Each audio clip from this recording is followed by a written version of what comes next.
Good morning, music appreciation students. It's Monday, the 20th of August, and I am creating this video news forum to introduce you to that concept, which I will put the link to this up on our news forum, and you can call it up on YouTube and watch it. I hope that these video news forums will make this class a little bit more personal for you and gives me an opportunity to talk to you and make the instructions a little bit more personal as well. A couple things you need to know before I talk about the Benjamin Britten excerpt.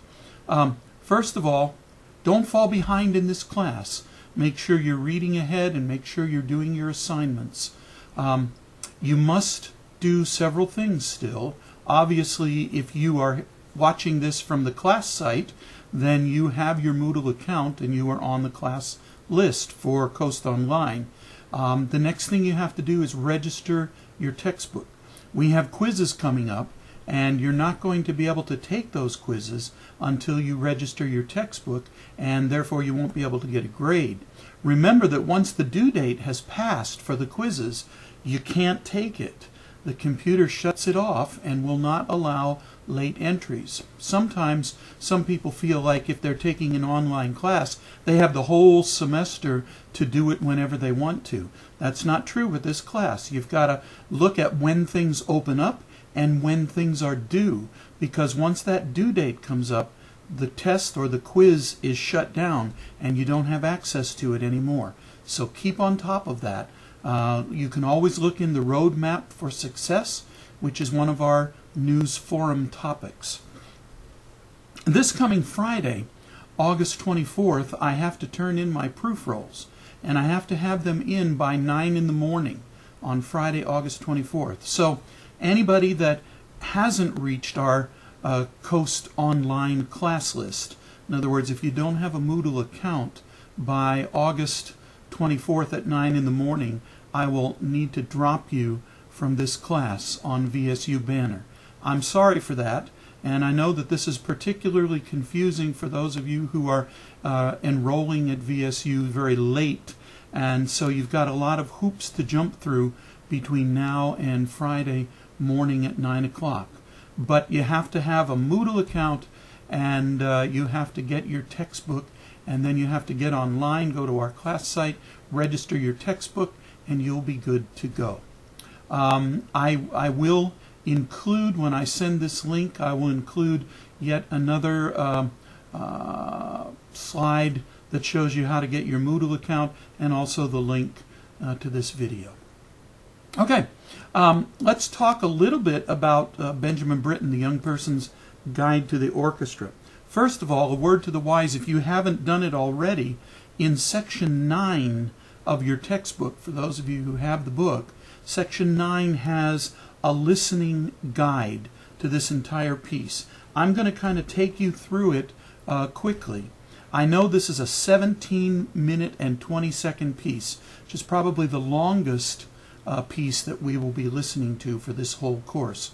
It's meant to introduce you to the instruments of the orchestra, and I think Benjamin Britten, who is one of my favorite composers, does it in a very unique and interesting way. Although, if classical music is not your thing, it's probably pretty long and pretty boring. So let me try to help you with that. The work begins with a statement of a theme for the entire orchestra, and this theme was written by Henry Purcell, who was an English composer back in the Baroque period. So Britten took this theme and used it as an introduction to this piece. And then he breaks the orchestra down into sections. First the woodwinds state the theme, and then the brass state the theme, and then the strings take their turn with the theme, and then finally, believe it or not, the percussion take their turn with the timpani doing the first 3 notes of the theme. And then the entire orchestra states it one more time. Now comes variations on the theme. And the variations introduce us to each section of the orchestra. The first section, or the first group, are the flutes. So the flutes play, I'm trying to get my paper off here, the flutes play the first variation, and you hear what a flute sounds like. The oboes play the second variation. These are the woodwind instruments. Variation 3 are the clarinets. They're the next lowest woodwind instrument. Variation 4 are the lowest of the woodwinds, the bassoons. So for the woodwinds, you've got 4 variations: flute, oboe, clarinet, bassoon. Now then, the strings take over for the next set of variations. Variation 5 are the violins. Variation 6 are the violas, which are kind of like larger violins, but still tucked up under the chin of the player. Then come the cellos. Those are the instruments that you have to sit down to play, and the cellos are one of the lower instruments of the string family. And then variation 8 are the string basses. You have to stand up to play them because they're so large. That's the lowest instrument in the string section. Variation 9 is a string instrument, but it's the harp. You pluck on the harp strings to make the sound rather than use a bow.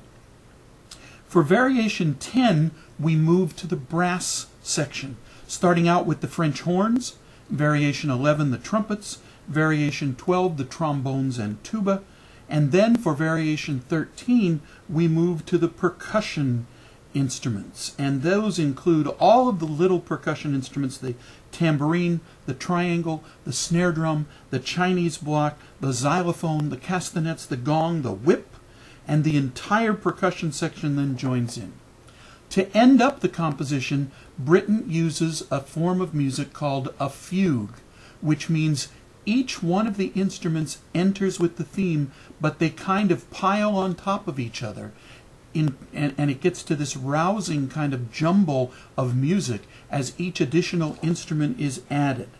Each instrument enters. And then finally, as we start with the piccolo, and then the flutes, then the oboes, then the clarinets, then the bassoons, the first violins, the second violins, the violas, the cellos, the string basses, the harp. Then comes the French horn and the trumpets and the low brass with the trombones and the tubas. And then comes the percussion. Everything is going on at the same time.